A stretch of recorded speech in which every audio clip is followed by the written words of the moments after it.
Papakita ko sa inyo yung sa loob. Hands out. Amber. Diyan yung ito mga burgers. Huwag pipindot ha. Titingnan na natin yung mga burgers.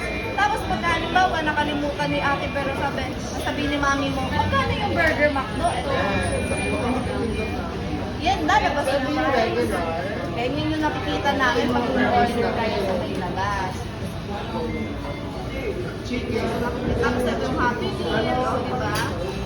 Yung mga box, nakikita nyo yan? Di ba pagka-order ang Happy Meal? Yan yun. Diba nakakalimutan ang sigagan? Ganyan lang. At ayun yung drinks.